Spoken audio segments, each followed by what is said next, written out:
I never imagined my wedding day would be the beginning of my greatest nightmare. The moment I walked down the aisle, glowing in my carefully chosen white gown, I thought I was stepping into a fairy tale.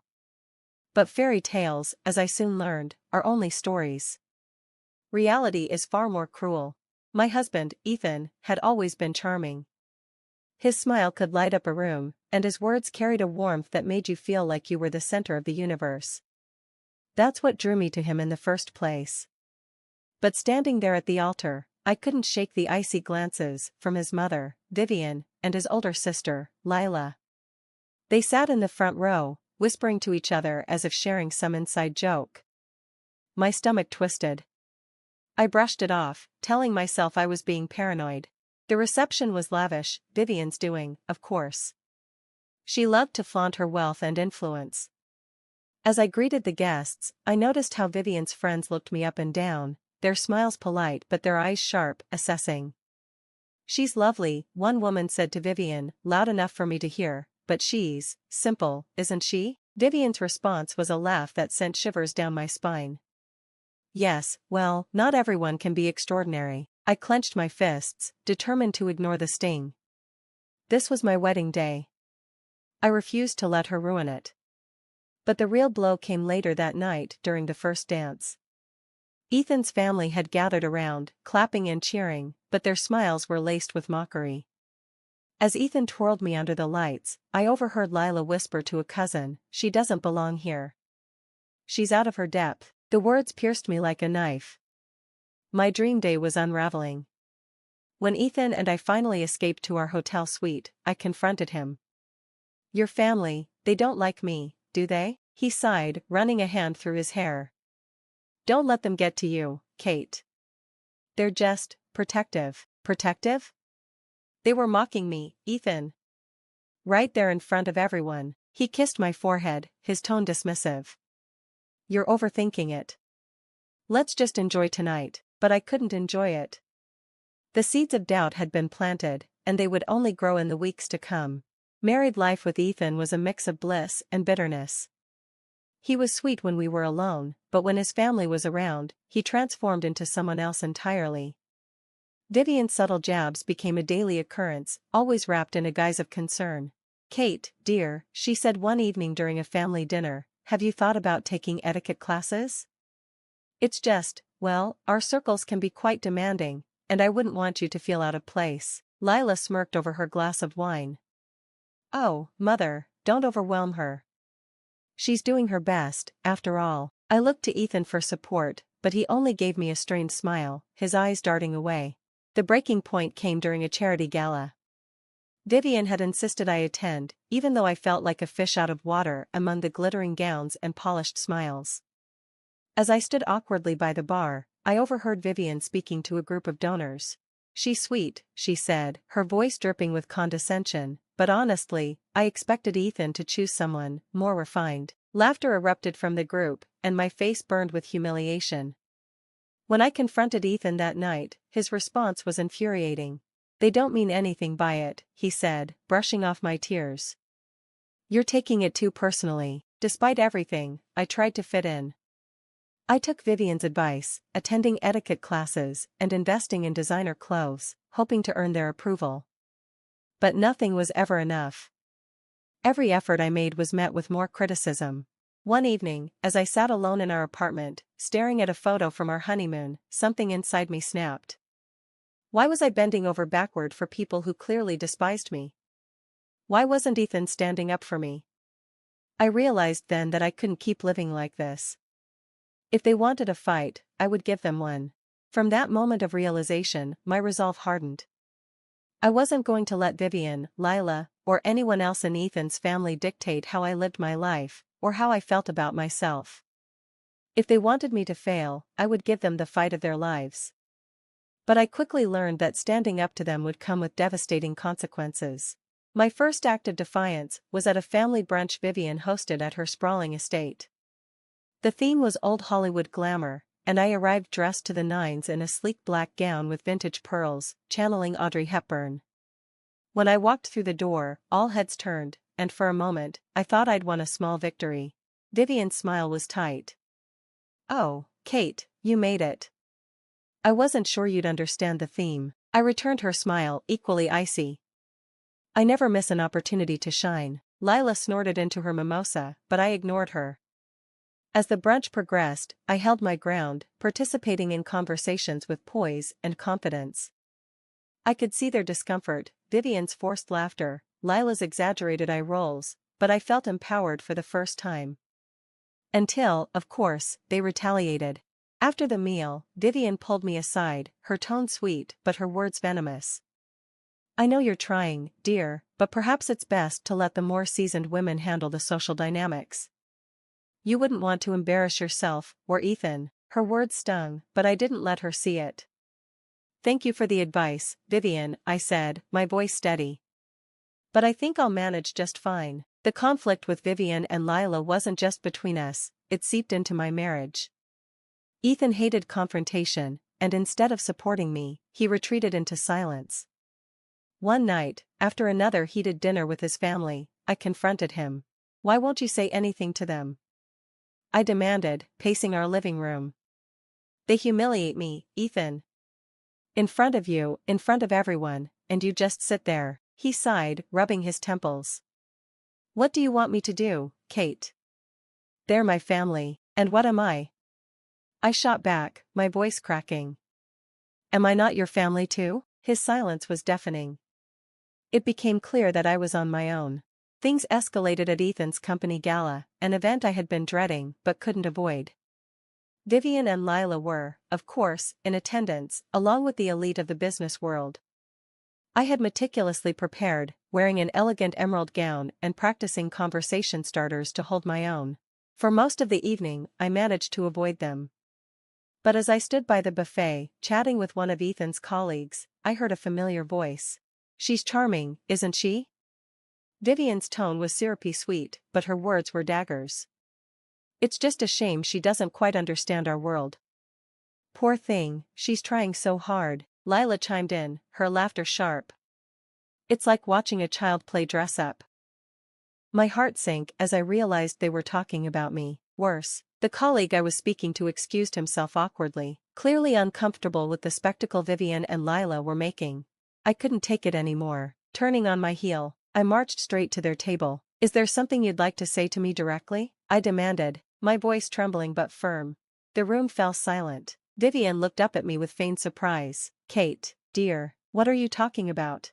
You know exactly what I'm talking about, I said, my hands clenched. You've been undermining me since the day I married Ethan. I'm done pretending it doesn't bother me. Lila smirked. Oh, sweetie, don't take things so personally. It's all in good fun. Fun? I echoed, my voice rising. Tearing someone down for your own amusement is fun to you? Before they could respond, I turned to Ethan, who had been standing frozen by the bar. And you, I said, my voice breaking, are you really going to just stand there and let this happen? He looked at me helplessly, his silence cutting deeper than any insult Vivian or Lila could throw. Humiliated and furious, I left the gala, ignoring Ethan's weak protests as I stormed out. The weeks that followed were a blur of arguments and cold shoulders. Ethan tried to apologize, but his words felt hollow. The rift between us widened with each passing day. One evening, as I sat on the couch scrolling through my phone, a headline caught my eye: Family feud at high society gala, daughter-in-law causes scene. My heart sank as I read the article, complete with quotes from anonymous attendees describing me as overly emotional and out of place. It didn't take a genius to figure out who had leaked the story. Furious, I confronted Ethan. Your family has crossed a line, I said, shoving the article in his face. Do you have any idea how humiliating this is? He looked at the article and sighed. Kate, you shouldn't have confronted them like that. You know how they are. I stared at him, incredulous. You're blaming me? They humiliated me, Ethan, publicly, and now they're spreading lies about me to the media. I'll talk to them, he said weakly, but I knew he wouldn't. For the first time, I started to wonder if I had made a mistake marrying him. Just when I thought I couldn't take it anymore, an unexpected lifeline appeared in the form of Ethan's younger brother, Adam. Unlike the rest of the family, Adam had always been kind to me, but he mostly kept to himself, avoiding the drama that surrounded Vivian and Lila. One afternoon, he called me out of the blue. I heard about the gala, he said, his voice sympathetic. I just wanted to say I'm sorry for how they treated you. It's not right. His words brought tears to my eyes. Thank you, Adam, that means more than you know. You don't deserve this, Kate, he continued, and you're not alone. If there's anything I can do, just let me know. For the first time in weeks, I felt a glimmer of hope. Maybe, just maybe, I wasn't as alone as I thought. In the weeks that followed, Adam's words lingered in my mind. I had been so consumed by Vivian and Lila's hostility, by Ethan's passivity, that I hadn't considered I might have allies, even within their family. That small spark of hope was enough to keep me going, though I wasn't sure where it would lead. It started with a conversation I didn't realize I needed. Adam invited me for coffee, a rare gesture that I accepted with hesitation. We met at a cozy cafe on the edge of town, far removed from the world of high society luncheons and gala drama. I don't get it, I admitted after we'd exchanged pleasantries. Why are you sticking your neck out for me? You're Vivian's son too. Adam stirred his coffee thoughtfully. You're right, I am, but I'm also tired of seeing her treat people like pawns in her game. You're not the first person she's tried to tear down, but you're the first one who stood up to her. His words both comforted and unsettled me. I don't feel like I'm standing up to her. Most days, it feels like I'm barely holding on. That's because you're fighting alone, he said simply. You shouldn't have to. Adam's support emboldened me in ways I hadn't anticipated. Together, we began to strategize ways to reclaim my dignity and stand up to Vivian and Lila. It wasn't about vengeance, it was about drawing boundaries and demanding respect. You can't play their game, Adam advised during one of our many conversations. They'll always have the upper hand, but you can change the rules. How? I asked, skeptical but intrigued. By showing them they can't control you. Start by building your own network, your own reputation. Show them, and Ethan, that you don't need their approval. It was a daunting idea, but the more I thought about it, the more it made sense. I had been so focused on fitting into their world that I had lost sight of my own strengths. It was time to change that. The first step was reconnecting with who I was before I met Ethan. I dusted off my old portfolio and began freelancing as a graphic designer, a career I had put on hold after our wedding. Slowly but surely, I rebuilt my confidence, landing a few small but meaningful clients. Vivian and Lila, of course, caught wind of my efforts and wasted no time belittling them. Oh, how quaint, Lila remarked at a dinner party. A little hobby to keep you busy.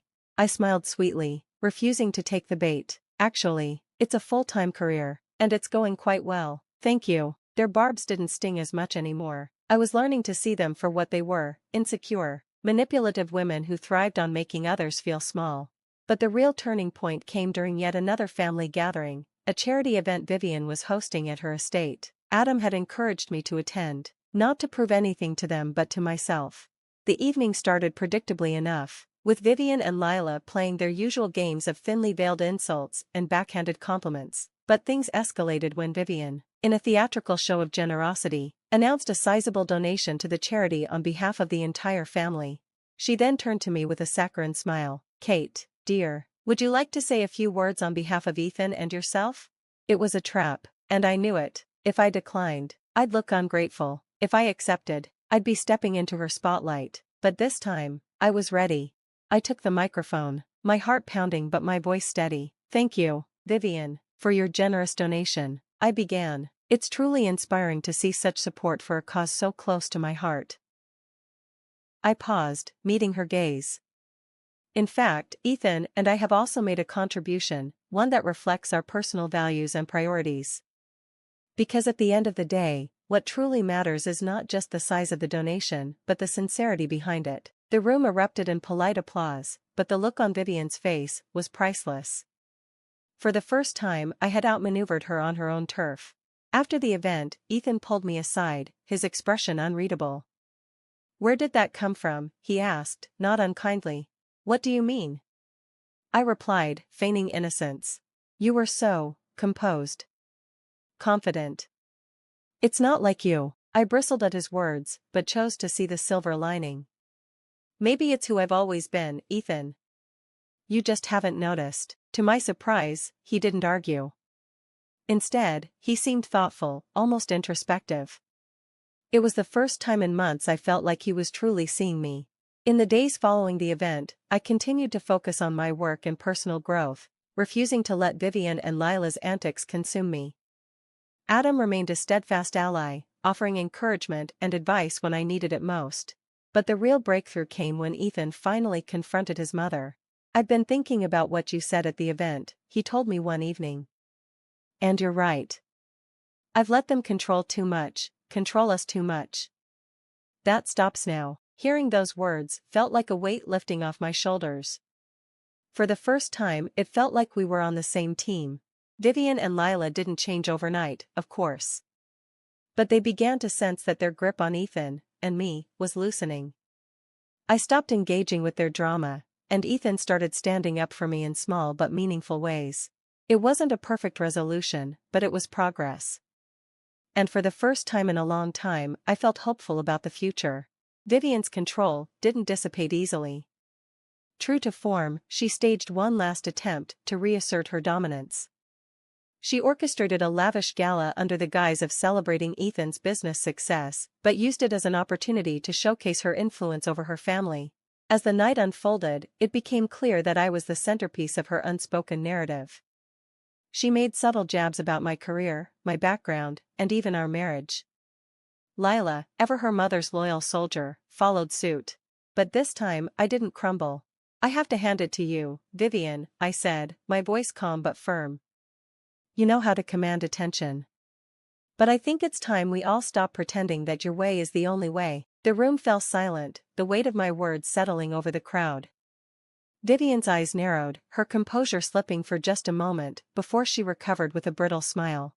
"I only want what's best for my son," she replied, her tone icy. "And so do I said. "But what's best for him, and for us, is to build a life on our terms, not yours." To my surprise and relief, Ethan stepped forward, his hand gently resting on my shoulder. "Kate's right," he said, his voice steady. "It's time I stop letting you dictate how we live our lives. I love you, Mom, but we're building something together, and we need space to do that." Vivian looked as though she'd been struck. For years, she had wielded her authority without question, and now her son, the one she'd always counted on, was drawing a line. The power dynamic shifted in that moment, and everyone in the room felt it. Life didn't transform overnight, but the changes were palpable. Vivian and Lila, while still formidable, no longer had the same hold over us. They tested boundaries occasionally, but Ethan and I held firm, presenting a united front. My career flourished as I took on bigger projects and found a supportive community of peers and mentors. Ethan, inspired by my independence, started exploring ways to step out of his mother's shadow in his own professional life. Our relationship grew stronger too. We learned to communicate better, to lean on each other rather than pulling away when things got tough. The challenges we had faced together became the foundation for something deeper and more resilient. Adam remained a trusted confidant, offering wisdom and humor when we needed it most. He even helped bridge the gap between us and Vivian, softening her sharp edges over time. "She'll never admit it," Adam told me one day, "but she respects you. You stood up to her in a way no one else ever has." It wasn't the kind of victory I had once imagined, there were no dramatic apologies or sudden transformations. But I had learned that true strength didn't come from forcing others to change. It came from staying true to myself, no matter the opposition. One afternoon, as I worked on a new design project in the home office Ethan and I had renovated together, I paused to take it all in. The sunlight streaming through the windows, the hum of Ethan's laughter from the next room as he played with our dog, the quiet peace of knowing I was exactly where I was meant to be. The journey had been messy, painful, and at times overwhelming. But it had also been worth it. I had found my voice, my purpose, and a love that was stronger for the trials it had endured. I wasn't just surviving anymore, I was thriving.